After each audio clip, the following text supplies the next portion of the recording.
La historia de la dinastía Rothschild, quinta parte.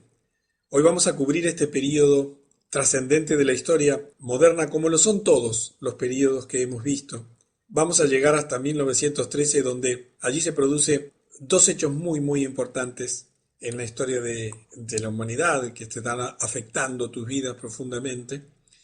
Vamos a ir viendo cómo sigue la historia de dominación mundial. Recordemos que la cuarta parte terminó cuando hablábamos acerca del presidente Garfield, allí en 1881, asesinado.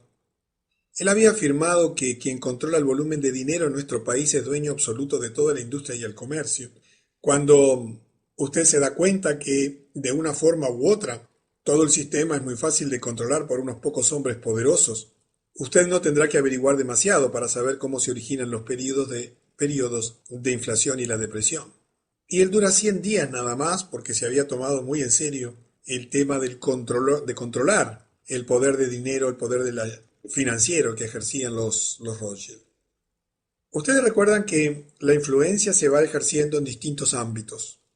Por un lado había primero un control del dinero, de la emisión del dinero. ¿Recuerdan que había pasado en Inglaterra, que lo habían intentado por dos veces en los Estados Unidos, que lo lograban porque en primer lugar el dinero es deuda? Aquellos que integran el ciclo del lado oscuro del dinero han visto los videos que explican por qué el dinero es deuda. Simultáneamente con la acumulación y la concentración del control de la masa monetaria, eso les permitía a los Rothschild ir extendiendo sus esferas de influencia. Hemos visto que, por un lado, ejercían una influencia política, comprando políticamente los gobiernos por medio de financiarles sus deudas, por medio de poner a sus descendientes en puestos de influencia dentro de los gobiernos, de los parlamentos, por medio también de infiltrarse en todas las organizaciones políticas importantes que detentan el poder. También vimos que había un fuerte crecimiento del poder económico y financiero, como ya lo vimos, el poder económico e industrial, invirtiendo y apropiándose de las principales fuentes de producción a nivel mundial, principalmente las fuentes de energía, las fuentes de insumos militares y bélicos. También vimos que tenían un proyecto de controlar los sistemas educativos, infiltrándose, por ejemplo, en las universidades, estableciendo organizaciones de financiamiento, de becas, ya lo hemos visto, cómo funcionaban. También hemos visto que habían comenzado un proceso de controlar los medios de difusión para poder manejar la opinión pública y reducir así a quienes se les oponían. Y el proceso continúa, se va intensificando. Se va intensificando porque cada vez acumulan más capacidad económico-financiera, más capacidad y potencial político. Cada vez comienzan a dominar más las distintas esferas de la sociedad. Y recordamos que ellos habían comenzado a financiar el túnel que iba a unir Francia con Inglaterra. Y en 1883, después de 6.000 metros de túnel, el proyecto de excavación se detiene porque el gobierno consideró el hecho de que la construcción de ese túnel, el gobierno británico, ¿verdad?, sería una amenaza a la seguridad de su país. Y allí se detiene, obra que queda inconclusa y que se posterga unas décadas para ser continuada y terminada como hoy está funcionando perfectamente. En 1885, Nathaniel Rothschild, hijo de Lionel Rothschild, se convierte en el primer judío integrante de la Cámara de los Pares y obtiene el título de Lord Rothschild. Recuerdan que ya tenían ellos otro integrante en la Cámara de los Lores. Y esto va extendiendo poco a poco su poder político, permitiéndole allí dentro de cada una de las cámaras influenciar en la formulación de las leyes, en hacer acuerdos, en fin, todo lo que se puede hacer desde un lobby ejercido dentro del propio Parlamento.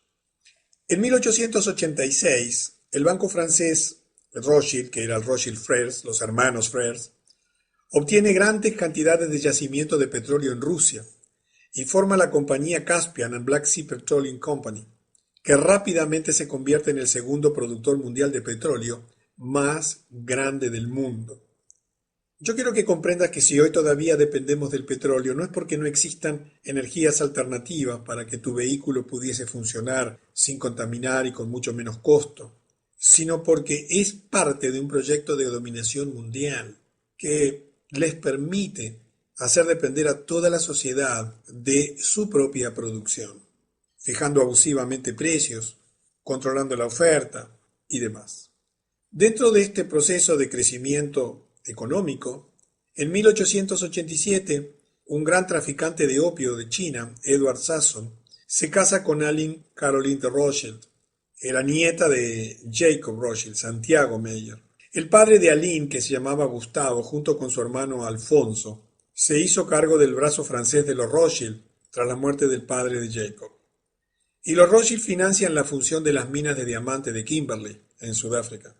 Posteriormente se transforman en los mayores accionistas de esta empresa, mundialmente famosa, la empresa De Beers, que es un gran productor de diamantes a nivel mundial y que también es una mina de piedras preciosas en África y la India.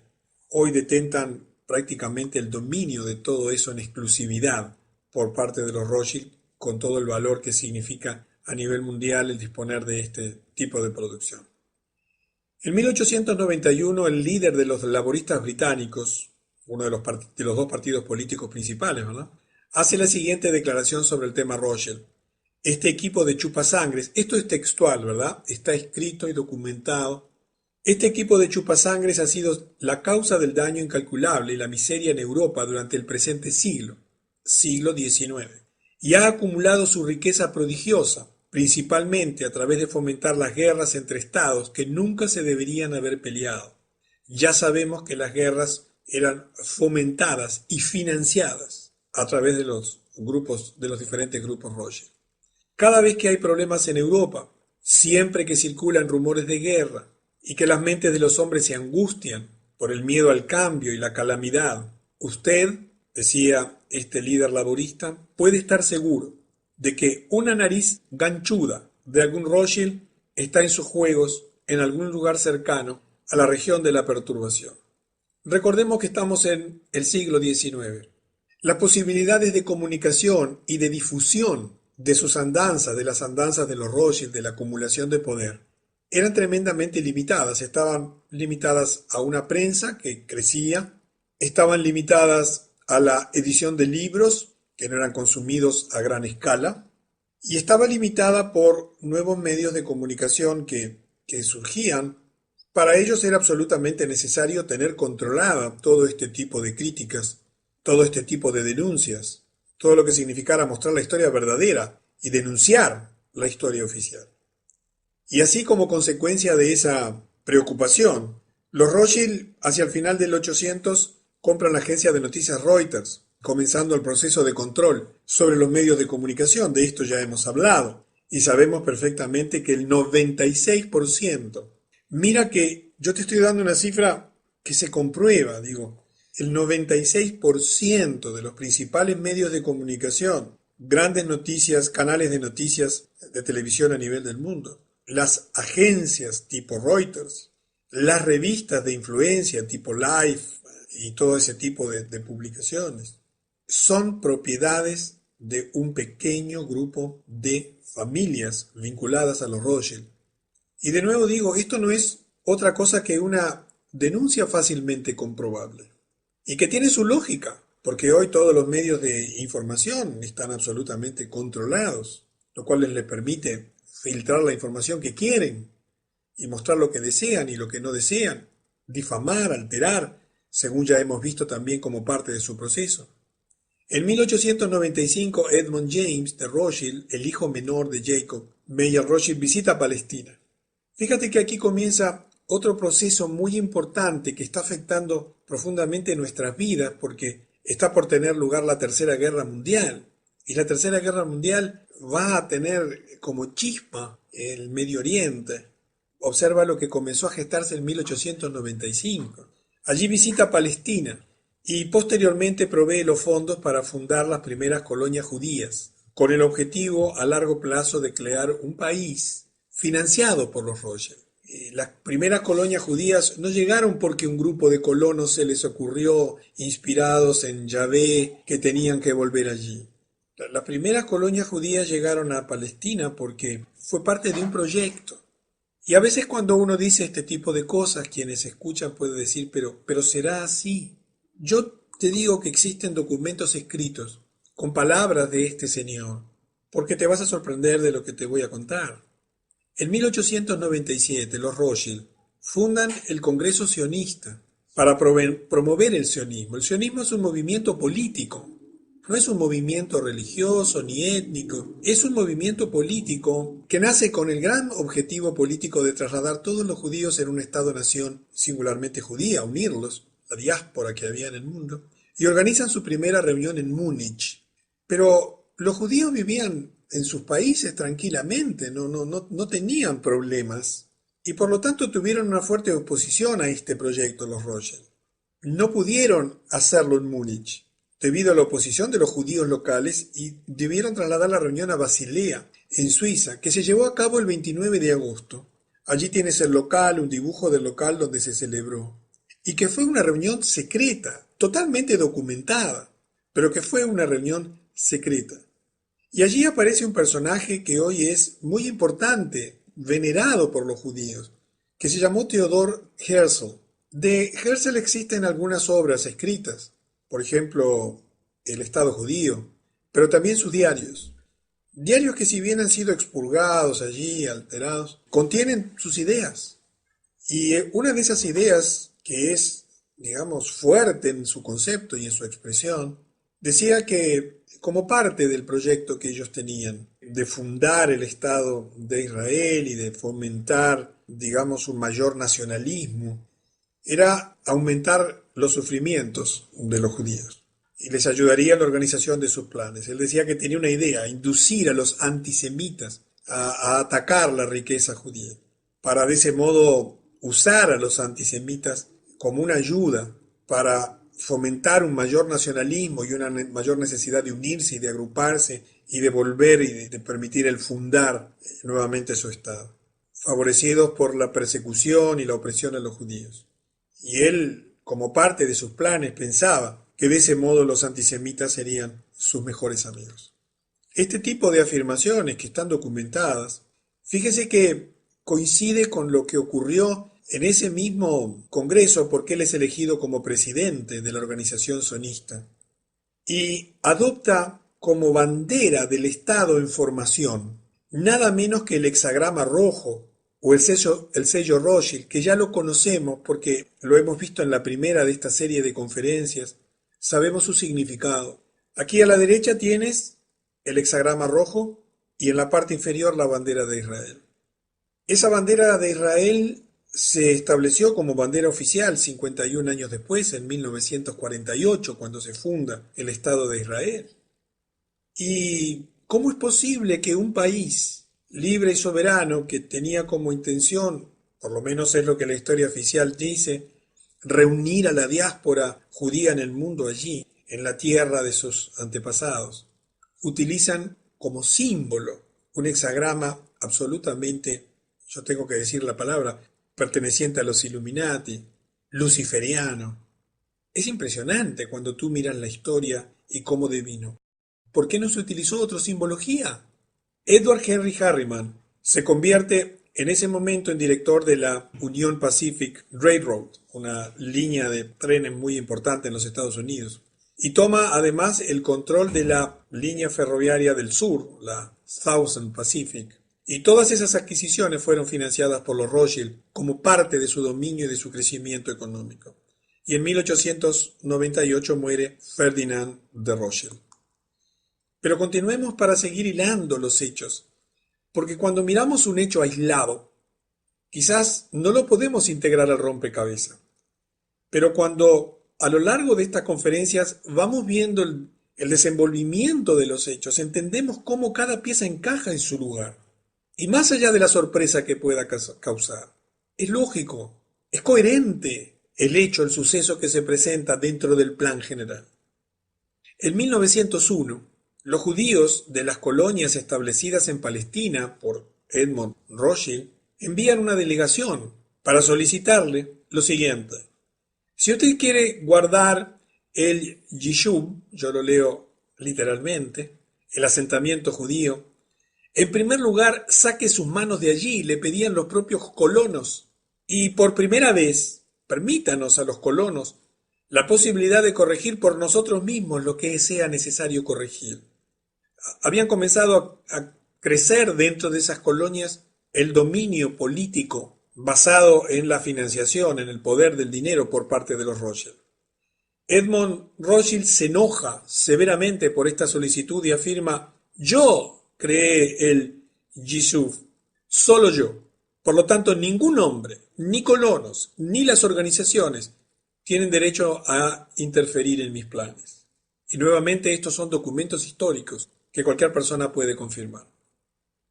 ¿Entiendes que la formación de esas colonias judías perseguía en la apariencia el unir la diáspora israelita, pero obedecía a un proyecto secundario que a la vez era principal, oculto detrás de las bambalinas? Y que claro, cuando estos colonos judíos se asentaron allí, comenzaron a percibir que esa intención saludable de permitirles vivir en libertad no era tal, porque quien había financiado, quien estaba financiándolos, detentaba el poder político y generaba entonces el control de sus actividades. Y reclaman, y allí responde Edmond, que él era el que había creado eso, y que ningún hombre, ni colonos, ni organización alguna tendría derecho a interferir en sus planes. En ese mismo año, la casa Rothschild en Frankfurt, Alemania, cierra, ya que no hay un heredero varón para asumir. Ustedes recuerdan que el heredero varón menor tenía que tomar a su cargo las actividades de negocios y bueno, a tal extremo de que si no había alguien que lo pudiera hacer, preferían cerrar sus instituciones. Y en 1902 nace Philipp de Rothschild. La dinastía continúa. En 1905, un grupo Rothschild respalda a judíos sionistas, dirigidos por Georgi Gapon Apolonovich, en un intento de derrocar al zar de Rusia. Recordemos que la intención de los Rothschild de controlar Rusia era fundamental para instituir allí un país comunista, socialista. Ya lo hemos visto en anteriores partes de este ciclo de la dinastía. Fallan y se ven obligados a huir a Rusia o de Rusia para refugiarse en Alemania. Y es interesante lo que la Enciclopedia Judía, en el volumen 2, en la página 497, afirma sobre este tema. Se trata, esto que hicieron estos judíos sionistas dirigidos por Apolonovich, se trata de una secuela algo curiosa. El intento de crear un competidor católico a los Rothschild, que en la actualidad ya eran los guardianes del tesoro papal. Ustedes recuerdan que ya habíamos hablado de que los Rothschild habían ya comenzado a administrar las finanzas del Vaticano y que no parecía muy lógico generar este competidor católico allí en la Rusia, es decir, que era ortodoxa, ¿verdad? Es interesante cómo a veces cuesta entender la historia, porque en realidad lo que perseguían no era otra cosa que generar la antinomia, la oposición al capitalismo, para de ese modo poder generar grandes guerras, que era lo que pretendían, como ya sabemos, que vendría a ocurrir pocos años después. Y que además había en contra del zar ruso una fuerte promesa, porque él se había negado a habilitar el Banco Central ruso, que es también parte de lo que ellos necesitaban para extender su proyecto de hegemonía mundial, porque tenemos que recordar que todo esto está hilado por un gran fin final, el gobierno mundial. En 1906, los Rothschild afirman que debido a la creciente inestabilidad en la región y la fuerte competencia de Rockefeller, recuerda que la familia Rockefeller eran descendientes de los Rothschild a través de una línea materna, propietarios de la Standard Oil, deciden, en función de esos supuestos argumentos, vender la compañía que habían comprado un par de años antes, la Caspian and Black Sea Petroleum Company, y se la venden a la Shell, que la Shell pertenece a la familia real holandesa. Y aquí nuevamente otro ejemplo de cómo los Rothschild trataban de ocultar su verdadera riqueza, pero en definitiva no eran más que pases de manos entre personas que integraban su propia dinastía, su propia familia, en lazos de influencia que le permitían mantener el control.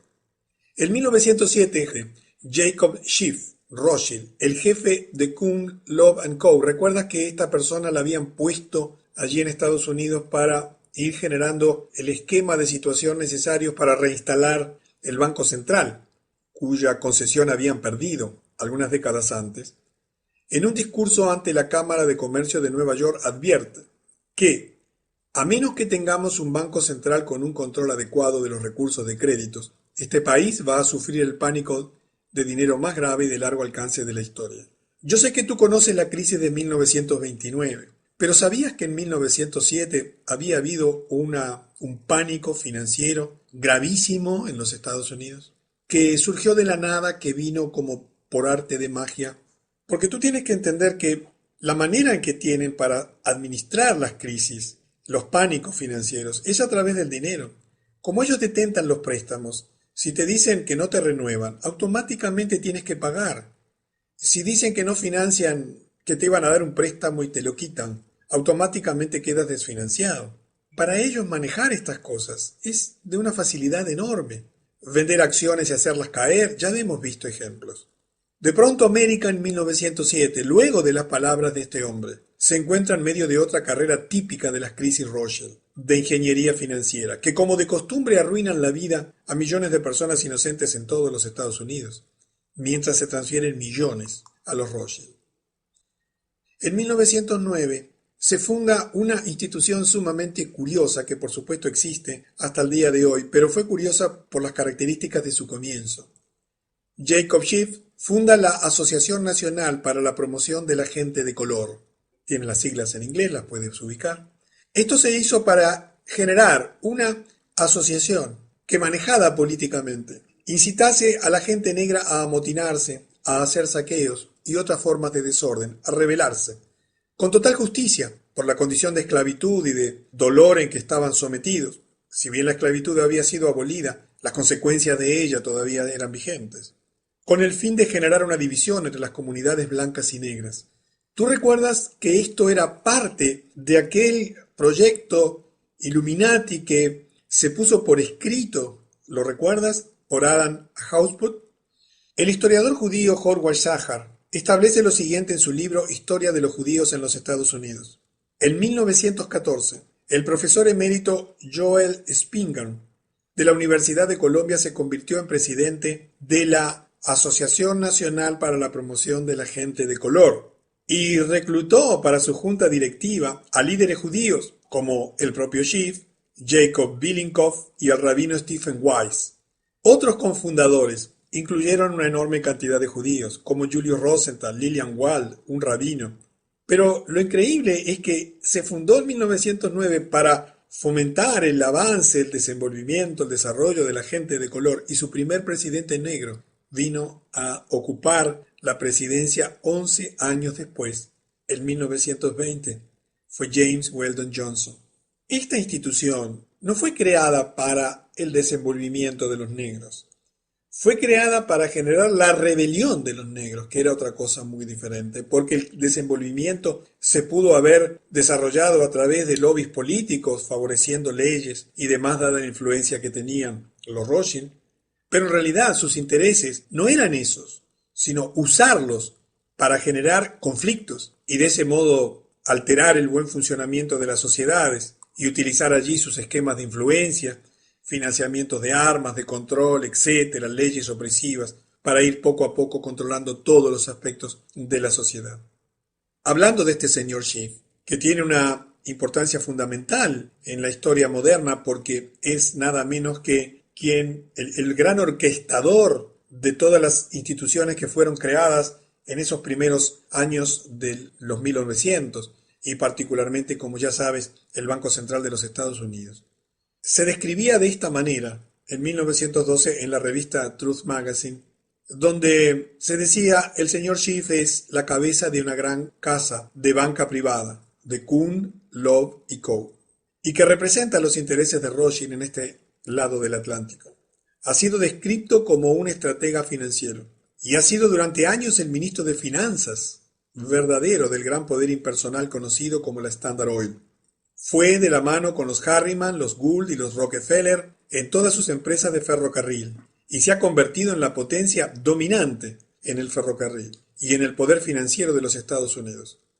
Estamos hablando de un hombre con poder, con poder real, financiero, político, un hombre de poderosísima influencia.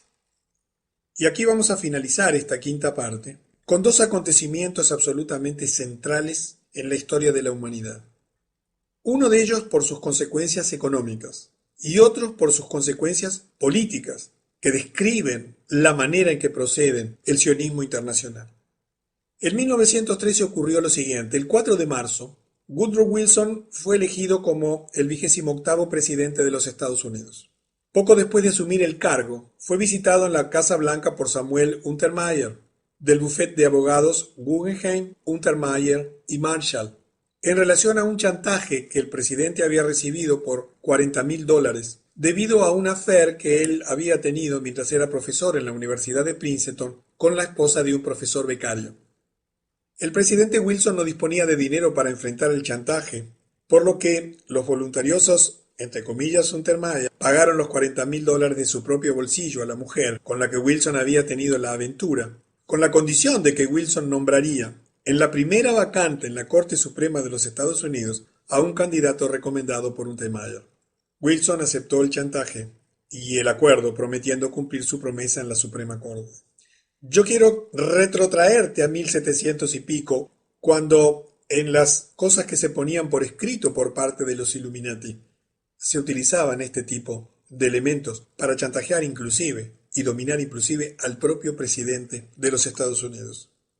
Pero veamos lo más importante que ocurrió en este año, porque quizás tú me digas, pero Luis, esto fue importantísimo, nombrar al presidente de la Suprema Corte de Justicia para manejar los fallos judiciales y establecer lobbies de influencia. Claro que sí, pero ocurrieron dos hechos aún más graves.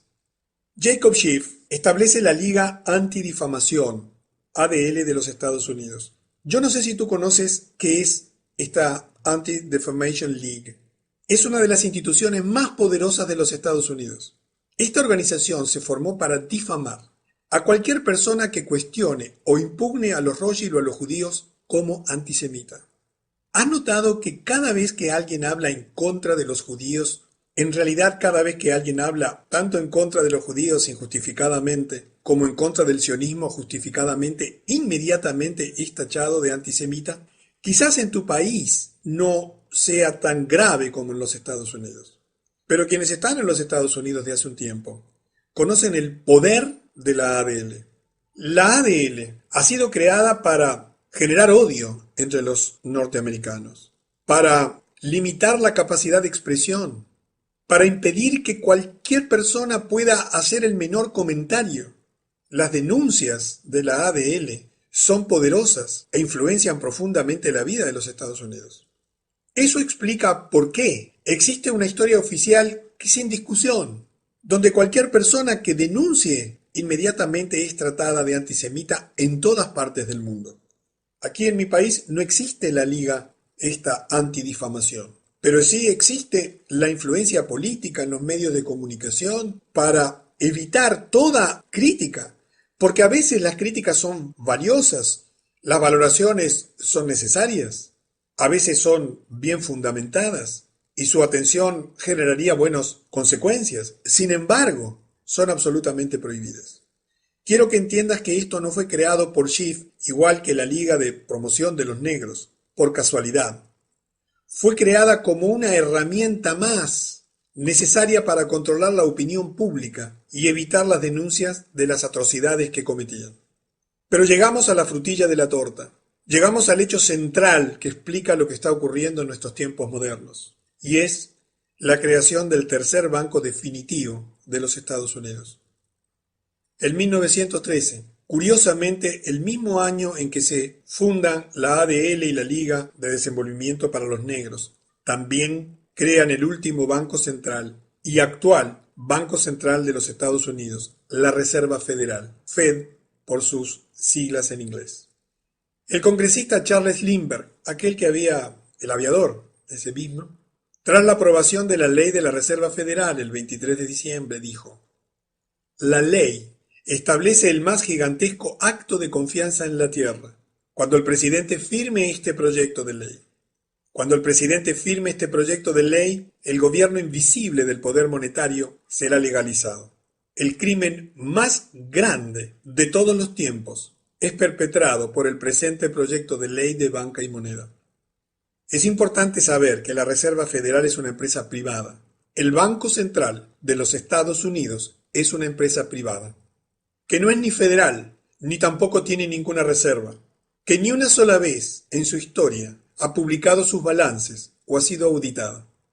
Me voy a extender un poquito sobre este tema. El ciudadano norteamericano promedio, el ciudadano promedio del mundo, cree que cuando mira un billete de $1, de $2, de $100, tiene en su mano un billete emitido por el gobierno de los Estados Unidos y respaldado por el gobierno de los Estados Unidos. La verdad es absolutamente diferente.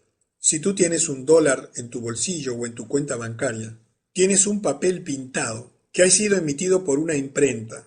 La Reserva Federal, la Fed, es simplemente una imprenta de dinero, que en lugar de cobrarle los servicios de impresión, le presta el dinero que imprime al gobierno de los Estados Unidos para que lo ponga en circulación y le ponga el sello de circulación legal.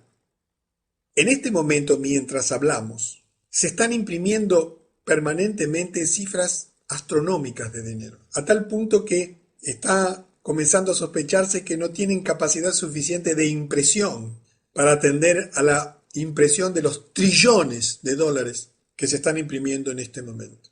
Simplemente la Reserva Federal dispone de la capacidad de imprimir dinero sin respaldo y sin control, que además lo presta a interés al gobierno de los Estados Unidos, que además lo utiliza para financiar cualquier tipo de ONG, cualquier tipo de organización, cualquier tipo de institución, sin ningún límite porque no es controlada, ni auditada, ni publica sus balances. Y de esto hay testimonios que son aterradores del poder que disponen.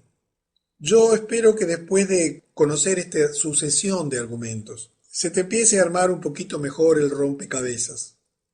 En la próxima y sexta parte de la dinastía Rothschild seguiremos ya acercándonos a nuestro tiempo, para que veas cuántos acontecimientos ocurrieron, financiados y definidos por ellos, y cómo todos encajan perfecta y lógicamente con lo que está ocurriendo. Así que nos veremos en la sexta parte de la dinastía Rothschild. La historia de la dinastía Rothschild, sexta parte. Hoy vamos a cubrir este periodo muy cortito en años, de 1913 a 1921, debido a que ocurrieron tantas cosas en la historia de la humanidad en esos 8 años en relación a los intereses Rothschild, que nos va a ocupar una conferencia entera. Y así va a ser el siglo XX, una etapa de muchísimos acontecimientos, porque se van, digamos, acumulando, ¿verdad? Y se van exponenciando y se van autogenerando muy rápidamente debido a que la influencia comienza a extenderse en todo el mundo y en todas las actividades humanas significativas. Antes de entrar en el tema de la conferencia, yo quiero recordarles que lo que estamos desarrollando aquí es el tema del gobierno mundial. La gran cuestión que domina la humanidad desde hace 6.000 años es quién tiene derecho a gobernar el mundo. Y eso es lo que hoy estamos enfrentando, la batalla final por el gobierno mundial. El hombre durante 6.000 años ha intentado gobernar al hombre para su propio fracaso. La humanidad ha intentado todo tipo de sistemas: feudalismo, monarquías, dictaduras, imperios, democracias, plutocracias. Todo lo que tú te puedas imaginar ha sido ya probado en alguna parte del mundo y ha fracasado, porque solo ha traído el oprobio y la opresión y el sufrimiento de la gente. En este momento hay un último proyecto, lo único que le falta probar a la humanidad, que es el gobierno mundial, el gobierno global, es decir, un gran gobierno central que verticalmente controle todos los países y a todas las personas en el mundo. Estamos enfrentados a esta situación donde todos estamos viendo cómo nos aproximamos a un gobierno mundial, que lo vemos a diario, y hoy vamos a hablar acerca de acontecimientos del siglo XX que durante 8 años, en ese breve periodo de 1913 a 1921, nos llenó de todos los humanos de acontecimientos pasmosos. En la quinta parte habíamos culminado con un suceso absolutamente extraordinario, o con dos sucesos. Uno fue la fundación de la ADL, la famosa Anti-Defamation League, la Liga de Antidefamación, que tiene un poder enorme en los Estados Unidos y que tiene muchas maneras de expresarse en el resto de los países del mundo, y que es un instrumento fundamental de dominio porque tiene como finalidad que todo lo que sea criticar, denunciar, demostrar, hablar de este tema es rápidamente criticado, negado, denostado, en fin, atacado. Pero el gran tema también de ese año 1913 fue la fundación del Banco Central de los Estados Unidos, la Reserva Federal, que ya habíamos comentado que se trató de un banco privado, del cual depende el mundo entero, que tiene endeudado al mundo entero en dólares, y siendo estos dólares hoy en día nada más que papeles pintados, absolutamente sin ningún respaldo de nada, y que habíamos visto cómo hasta el día de hoy estamos enfrentados a ese efecto. En los Estados Unidos acaban de comenzar un proceso que se llama quantitative easing, que consiste en la emisión simultánea de unas cantidades fenomenales de dinero, 600.000 millones de dólares que se van a emitir de aquí hasta creo que octubre del año que viene, generando unos problemas enormes en el mundo entero. Y ahora ustedes han visto esta reunión que hubo esta semana del G20, en donde, bueno, no se pusieron de acuerdo porque, claro, todos los países quieren defenderse de la devaluación fenomenal que está ocurriendo en Estados Unidos y que va a ocurrir cuando finalmente toda esa cantidad de dinero se vuelque a la plaza, porque significa un ataque decidido al dólar para destruirlo, para devaluarlo finalmente, con la excusa de que de ese modo se van a fortalecer a la economía norteamericana mediante posibilidades de exportar más y demás. Y estamos enfrentados a la famosa y actual guerra de divisas, donde la China tiene un papel central y que, bueno, va a tener un efecto devastador en las finanzas y en la economía del mundo entero en los próximos meses. Pero continuemos porque la historia se está tornando apasionante, cada vez está más cerca de nosotros y cada vez vamos a comprender mejor lo que está ocurriendo. En 1914 ocurre lo que ya habían planificado décadas atrás, que fue el inicio de la Primera Guerra Mundial. En esta guerra es interesante que el dinero alemán de los Rothschild financió a Alemania, el dinero británico de los Rothschild financió a los británicos y el dinero francés de los Rothschild financió a los franceses. Es decir, que cuando tú ves una guerra, el gobierno que está en guerra tiene que conseguir préstamos porque el gobierno que está en guerra tiene su presupuesto anual para el cual paga educación, vivienda, salud de su ciudadanía, limpia las calles, etcétera. Y por lo tanto tiene que conseguir dinero extra para poder comprar más armamento, pagar a los soldados, viajar, comprar municiones. Por lo tanto, toda guerra implica un fuerte endeudamiento de los países en guerra, que normalmente después lo pagan los vencidos, ¿verdad? Es allí donde los ganadores se rehacen del dinero, pero hay alguien que financia, y obviamente que esta guerra fue financiada por aquellos que detentaban el poder financiero, que eran los bancos Rothschild en toda Europa. Por otra parte, ya los Rothschild tenían el control de tres de las grandes noticias, de las agencias de noticias europeas. La Gulf, que había sido fundada en 1849, que era la agencia de noticias oficial alemana. La Reuters, que así había sido fundada en 1851, y recordamos en la quinta parte que había sido recién comprada por los Rothschild, que funcionaba en Inglaterra. Y Havas, que había sido fundada en 1835 en Francia y que también era propiedad de los Rothschild. Recordemos que iban poco a poco, y hoy vamos a ver cómo y cuándo fue que detentaron el poder total de los multimedia como tienen hoy, de los medios de comunicación, con la finalidad de reducir a nada las denuncias contra sus acciones. Hoy nos enteramos de todo esto gracias a la información independiente que surge por Internet. Nunca esperes ver esto en el diario oficial o el diario principal allí de tu país, o en las televisoras locales o en la CNN, porque esto no existe allí simplemente porque no se van a denunciar a sí mismos. Los Rothschild, por ejemplo, usaron Wolf para manipular al pueblo alemán, creando un fuerte fervor para la guerra. Ellos incitaban a la guerra por medio de sus agencias noticiosas, y obviamente que rara vez son denunciados en estos medios de comunicación debido a que son sus propios propietarios, lo cual les permite manejar a su antojo los medios. En 1916, el 4 de junio, Luis Brandeis Dönitz, en plena guerra en plena guerra mundial, en plena Primera Guerra Mundial, con millones de personas muriendo, es nombrado para la Corte Suprema de los Estados Unidos por el presidente Wilson.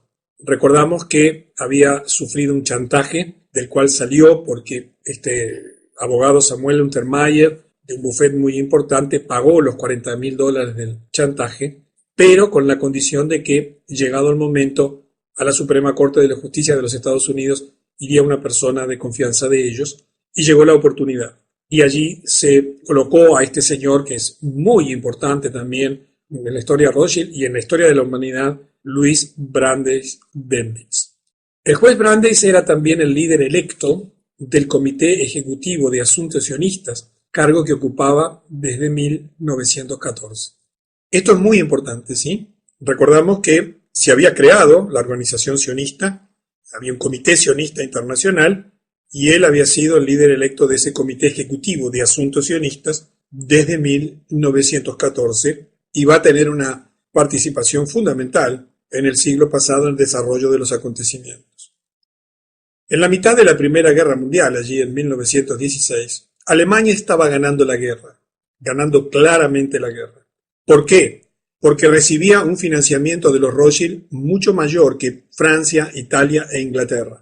¿Por qué los Rothschild, que eran los que financiaban, hacían esto? Porque los Rothschild no querían apoyar al zar de Rusia, que tenía el favor estaban asociados junto con Francia, Italia e Inglaterra. Entonces se produjo un hecho significativo.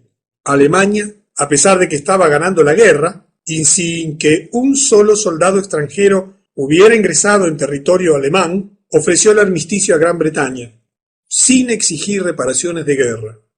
Y en diciembre de este año ofrece el armisticio a Alemania a Gran Bretaña mientras iba ganando la guerra en condiciones absolutamente favorables para sus intereses y sin pedir ninguna reparación. Los Rothschild estaban ansiosos por asegurarse que eso no ocurriese, ya que estaban esperando para hacer mucho más dinero con esta guerra. Entonces, en este mismo año, mientras los británicos estaban considerando la oferta alemana, el agente Rothschild, este juez Louis Brandeis, envió una delegación sionista, recuerdan que él era el principal del Comité de Asuntos Sionistas, de los Estados Unidos a Gran Bretaña, con la promesa de involucrar a los Estados Unidos en la guerra del lado de los británicos, siempre y cuando los británicos se comprometiesen a dar la tierra de Palestina a los Rothschild. Recordamos que en la quinta conferencia vimos cómo había comenzado un proyecto de apropiarse de una tierra, la tierra palestina, con la finalidad de construir allí la nación judía, y habían enviado una serie de colonos a colonizar eso con dinero de la propiedad de los Rothschild. Los Rothschild querían Palestina por la siguiente razón. Ellos tenían grandes intereses comerciales en Lejano Oriente, deseaban su propio estado en esa área, junto con sus propias fuerzas armadas que podrían utilizar como arma frente a cualquier estado que amenazase sus intereses. Allí tenemos la foto de Louis Brandeis, y del lado derecho una foto muy interesante. Es una foto de Louis Brandeis en Palestina en 1919, tan solo 3 años después, junto a soldados británicos y a Chaim Weizmann, que fue el primer presidente de Israel años después. Es decir que, mientras que se iba desarrollando la guerra, los Rothschild, que financiaban a todas las partes, iban creando un escenario muy favorable para después de la guerra, escenario mediante el cual el recuperar Palestina para sus intereses o el tener a Palestina para sus intereses iba a ser absolutamente importante. Los británicos aceptaron el acuerdo, basado en la oferta de entregar Palestina a los Rothschild, y los sionistas en Londres informaron a sus contrapartes en Estados Unidos del acuerdo logrado. En ese momento y de repente, la prensa en Estados Unidos cambió por completo. Todos los periódicos importantes de Estados Unidos, que hasta ese momento habían sido pro-Alemania, comenzaron con encendidas piezas publicitarias en contra de Alemania. Y allí comenzó una difamación y una mentira oficial brutal, con artículos tales como que los soldados alemanes matan enfermeras de la Cruz Roja, soldados alemanes cortan manos de bebé, etc., con el fin de manipular a la opinión pública norteamericana en contra de los alemanes. Lo mismo que hacen hoy en contra de los musulmanes, o lo mismo que en su momento hicieron en contra de los japoneses. Esto es parte de las operaciones de prensa, de desinformación y de difamar a quienes a ellos se les ocurre y alterar la realidad a su antojo. Y es interesante que en ese mismo año, el presidente Woodrow Wilson, que realizaba una campaña política por la reelección bajo el lema Woodrow Wilson 1916, él nos mantendrá fuera de la guerra, allí tienen el afiche de aquella época, el afiche original. Después se tuvo que retractar porque en ese mes de diciembre los alemanes y sus aliados ofrecen las condiciones para el fin de la guerra a los británicos. Y mientras que Wilson prometía al electorado que no iban a ir a la guerra, porque Estados Unidos hasta ese momento no tenía parte en la guerra, tuvo que, digamos, contradecir sus propias palabras. En el siguiente año, y como resultado de la oferta alemana de paz, la maquinaria o la máquina de guerra de Rothschild se dispara en los Estados Unidos, como ya lo hemos visto. Comenzó la difusión masiva de propaganda que llevó al presidente Wilson, bajo las instrucciones de este líder sionista estadounidense y de la Corte Suprema de Justicia, Brandeis, a renegar de su promesa al electorado, metiendo a Estados Unidos en la Primera Guerra Mundial, cosa que declararon los Estados Unidos la guerra a Alemania el 6 de abril de 1917. Ahora, ¿qué sucedía? ¿O qué sucedió en ese momento? De acuerdo con la promesa que los Rothschild le habrían hecho a los británicos de llevar a Estados Unidos a la guerra, y una vez que cumplen con su promesa, deciden los Rothschild que quieren una constancia escrita del compromiso del gobierno británico de otorgarles Palestina, demostrando así que mantendrían su parte del trato una vez que terminase la guerra. Y allí ocurre la famosísima Declaración Balfour, donde el ministro de Exteriores británico del Foreign Office, Arthur James Balfour, redactó los borradores de una carta que se conoce comúnmente como la Declaración Balfour. Allí tienes a la izquierda una imagen de lo que fue la carta original. Vamos a leer la traducción a continuación. Decía así: Ministerio de Relaciones Exteriores, 2 de noviembre de 1917. Estimado Lord Rothschild. Recordamos que los Rothschild ya eran lores, algunos de ellos integraban el gobierno británico. Tengo el agrado de dirigirle a usted en nombre del gobierno de Su Majestad la siguiente declaración de simpatía con las aspiraciones judías sionistas que ha sido presentada y aprobada por el Consejo de Ministros.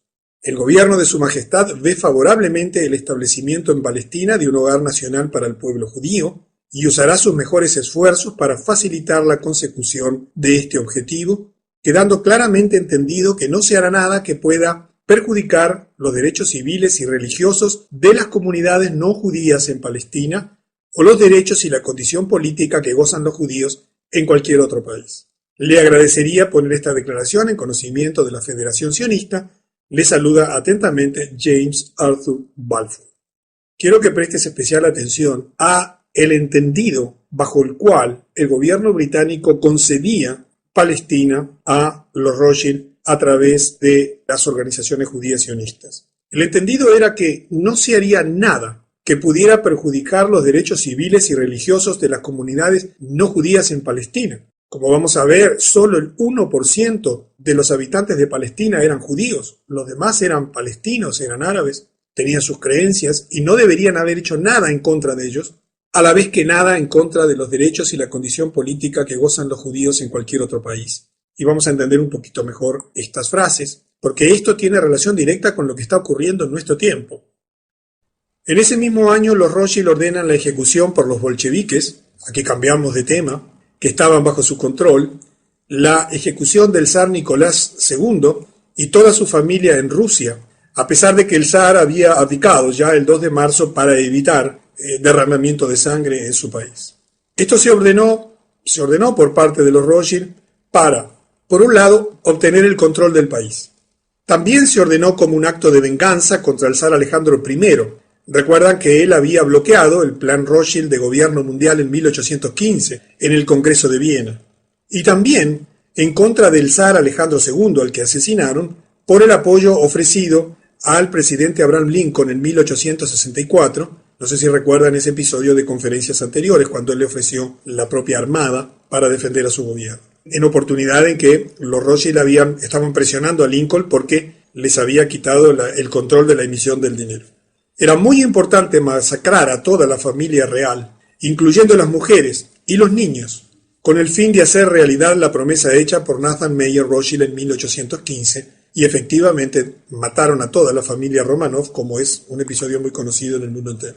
Serviría además para mostrar al mundo lo que sucede cuando alguien intenta oponerse a los Rothschild. De eso ya tenemos muchos ejemplos a través de los asesinatos sucesivos de los presidentes norteamericanos. El último fue John Fitzgerald Kennedy. Después vamos a llegar en conferencias futuras también a ese episodio importantísimo en la historia de la humanidad.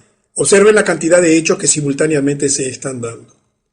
En ese mismo año, el congresista norteamericano Oscar Callaway informa al Congreso que J.P. Morgan es un frente Rothschild y que ha tomado el control de la industria de medios de comunicación estadounidenses. Él afirmaba: en marzo de 1915 los intereses de J.P. Morgan en la siderurgia, la construcción naval, la pólvora y sus organizaciones subsidiarias se reunieron con 12 hombres, los más importantes en el mundo de la prensa, y los emplearon para seleccionar los periódicos más influyentes en los Estados Unidos y para determinar la cantidad suficiente de periódicos para tener el control de la prensa diariamente. Encontraron que solo era necesario comprar el control de los 25 más grandes periódicos del país. Luego del acuerdo con estas personas, se procedió a comprar esos periódicos, instalando en cada uno un editor para supervisar adecuadamente y editar la información sobre las cuestiones del militarismo, políticas financieras y otros temas de carácter nacional e internacional considerados de vital importancia para los intereses de los compradores. Esta fue una denuncia de un congresista norteamericano en el Congreso de los Estados Unidos, denunciando lo que ya era evidente: el control absoluto y global de la prensa, de las agencias de noticias y de los medios de comunicación por parte de la dinastía Rothschild como parte del proceso de dominación mundial para acallar, no solamente para acallar todo tipo de oposición, sino fundamentalmente para manipular la información pública. En 1919, en enero, hubo un acontecimiento muy interesante en Alemania. Allí Karl Liebknecht y Rosa Luxemburgo mueren en un intento de liderar a otro golpe de Estado comunista, pero esta vez en Alemania, en Berlín, financiado nuevamente por Rothschild. Allí hay 2 sellos conmemorativos de esos 2 personajes. La Conferencia de Paz de Versalles se lleva a cabo para decidir las reparaciones que los alemanes debían pagar a los vencedores tras el final de la Primera Guerra Mundial. Yo no sé si ustedes están en conocimiento de las condiciones humillantes que se impuso a los alemanes y el costo brutal que debieron enfrentar porque fueron traicionados debido a la derrota que habían sufrido en la guerra y al armisticio de paz que ellos habían ofrecido. Y entonces se firma el famoso Tratado de Paz de Versalles, que significó el endeudamiento absoluto de Alemania y el contraer una deuda fenomenal en favor de los aliados.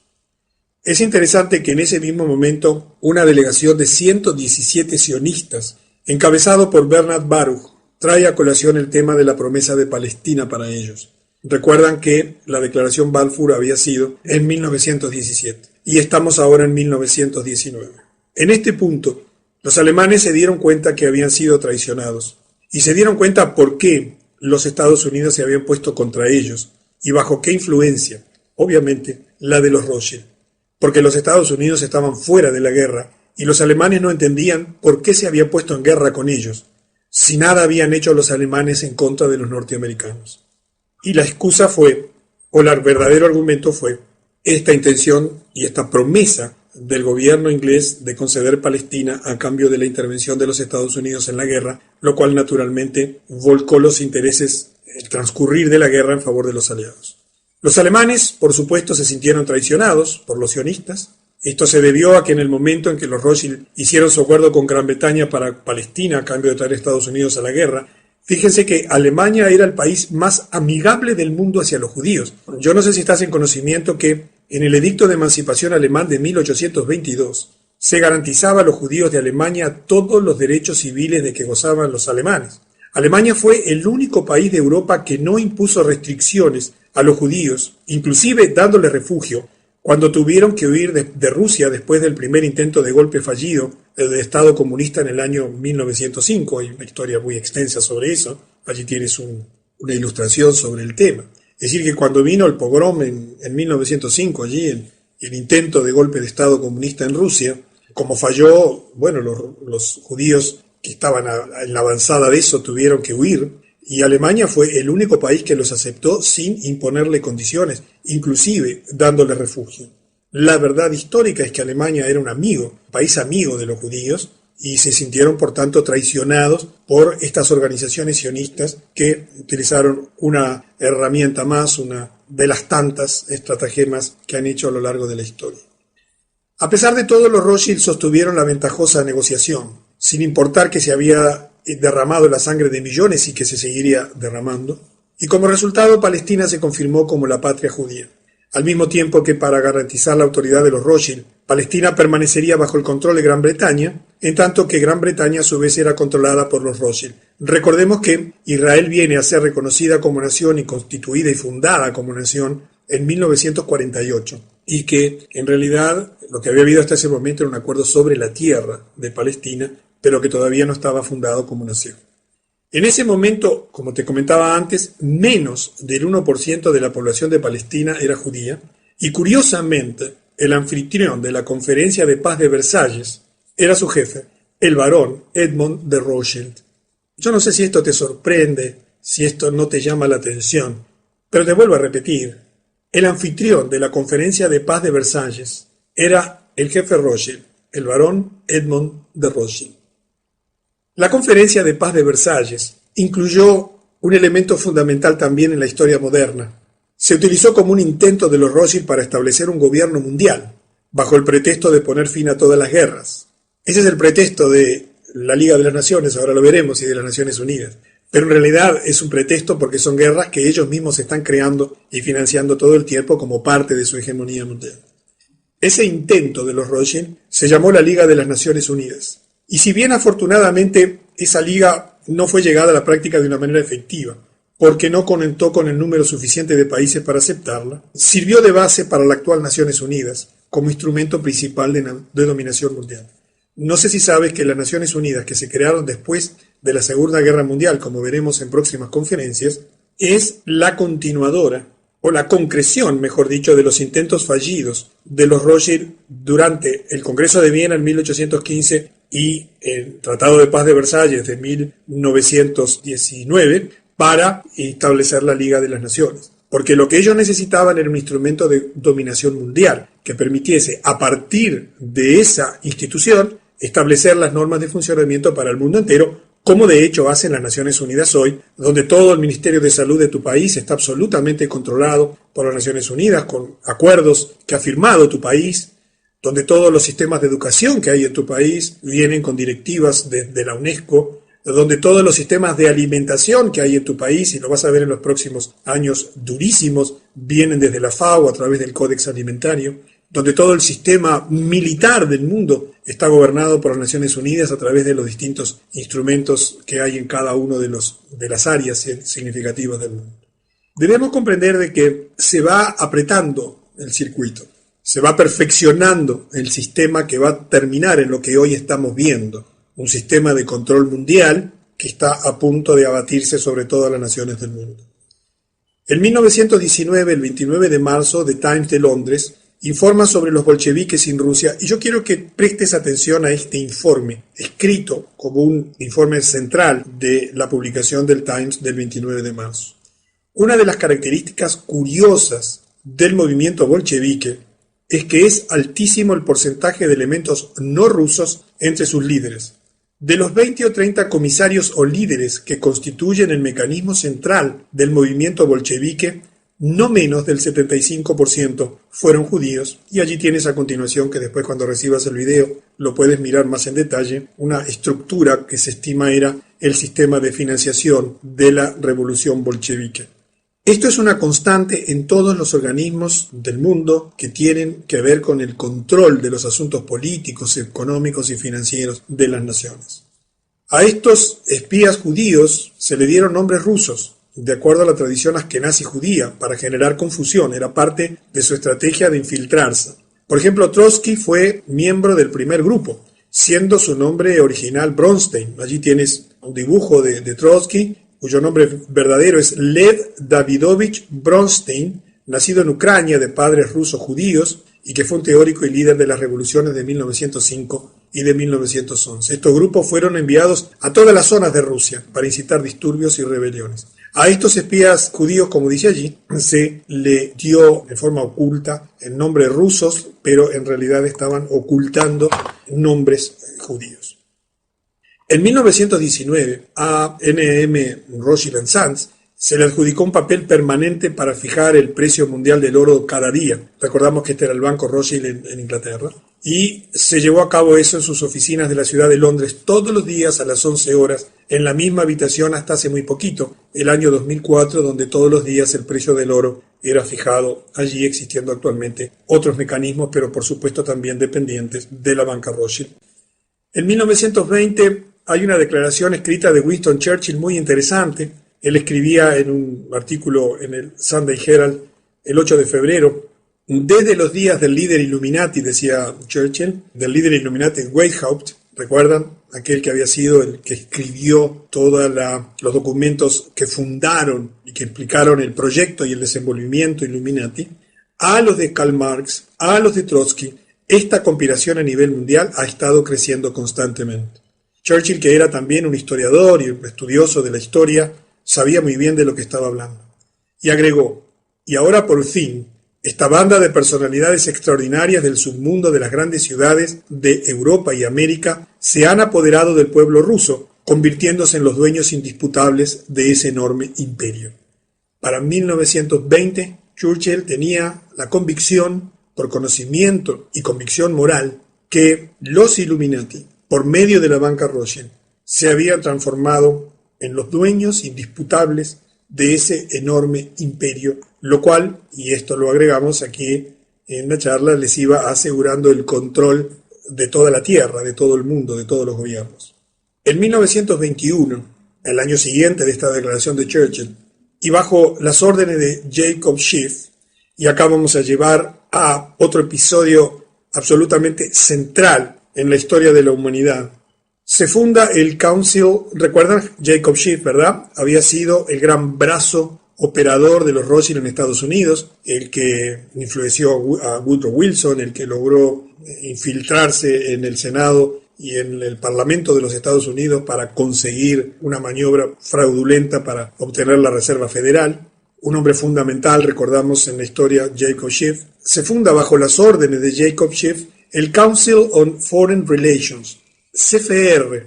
Esto veremos con el transcurrir de las décadas hasta el día de hoy. Es uno de los 3 instrumentos fundamentales de control mundial que tienen los Illuminati. El acta fundacional fue elaborada por Bernard Baruch y el coronel Edward Mandelhaus. Eso lo ordenó Schiff antes de su muerte en 1920, el año anterior, con el objetivo de crear una organización en Estados Unidos. Y el objetivo del CFR era seleccionar políticos encargados de llevar a cabo la conspiración Rothschild. El acuerdo para la fundación se realizó entonces en una reunión celebrada el 30 de mayo de 1919 en el Hotel Majestic en París, en Francia, y en 1921 finalmente se hace la fundación definitiva. Fíjense qué interesante lo que se destaca en el acta fundacional.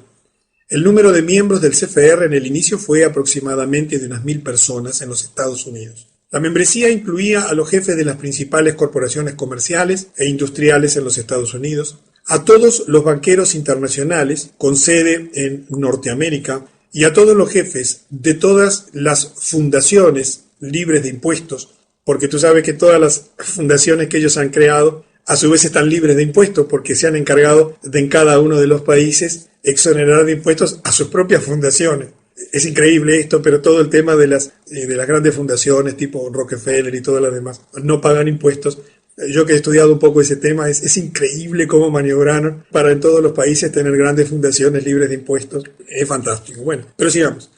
En esencia, todas las personas que proporcionarían el capital necesario a cualquier persona que desease postularse para el Congreso, el Senado o en la presidencia. En los Estados Unidos, cuando alguien llega al Congreso, cuando alguien es senador, diputado, cuando llega a la presidencia, ha sido financiado justamente por toda esta gente que integra un organismo de influencia en Rothschild, como es el Council on Foreign Relations. Allí tienes el logo, que lo puedes encontrar en la página web oficial. Y esta institución es fundamental, y vamos a terminar esta sexta parte, con un hecho central que permite a los Rothschild llegar a donde han llegado hoy, entre las muchas herramientas de dominación que tienen, y es el control absoluto de los medios de comunicación. El primer trabajo de esta comisión era ganar el control total de la prensa. La tarea se le dio a John D. Rockefeller, quien estableció una serie de revistas de noticias nacionales, como Life y Time.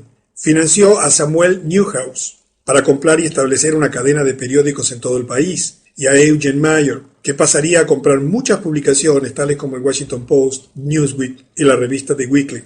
Quiero que entiendas que cuando aparecen estos grandes millonarios, han sido todos financiados por ellos. Nadie podía comprar estas cosas masivamente o generar esas fenomenales cadenas de información por su propia voluntad, porque obviamente eso no lo permitirían, porque en definitiva ellos eran los verdaderos dueños. También necesitaba para controlar la información la puerta de la radio, la televisión, la industria del cine, y esta tarea se dividió entre los banqueros internacionales Kuhn Lev, Goldman Sachs, Warburg y Lehman. Y así llegamos al final de la sexta parte. Una sexta parte plena de acontecimientos en tan solo 8 años, pero que verás con las siguientes conferencias que fueron base fundamental del proyecto final de dominación mundial que estamos experimentando en nuestro tiempo. El absoluto control de los medios de comunicación, el absoluto control de todas las industrias fundamentales, el absoluto control de todos los grandes conglomerados comerciales, el absoluto control de toda la producción militar de armamentos, el absoluto control de todas las organizaciones políticas en donde se definen las decisiones importantes, Naciones Unidas hacia abajo, el absoluto control de todos los medios de financiamiento que existen en el mundo, haciendo depender a todos los países y economías del Banco Central de los Estados Unidos. Este conjunto de herramientas, en definitiva, ha llegado a nuestro tiempo bajo la forma de un sistema absolutamente opresivo y dictatorial. Y tú ves que hoy en día la puja por el gobierno mundial se centra y simboliza en la puja por una ciudad que es Jerusalén. Y vamos a hablar mucho más de esto en las próximas conferencias. Jerusalén es el lugar donde quiere instalarse el gobierno mundial, inspirado por el diablo, porque su puja es: yo soy el gobernante del mundo y me siento en tu ciudad sagrada, en la ciudad que tú le diste a tu pueblo. Y esto, que puede parecer fantasioso para muchas personas, afecta a tu vida. Y quiero que entiendas que todo viene fraguándose de hace mucho tiempo, y por eso no se discute por una ciudad de África, o por París, o por Roma, o por Londres, o por una ciudad de Sudamérica, sino que toda la atención mundial está centrada en Jerusalén, en esa tierra, porque lo que está detrás de todo esto es un proyecto de dominación mundial religioso. Y así entonces llegamos al fin de la sexta parte de la dinastía Rothschild.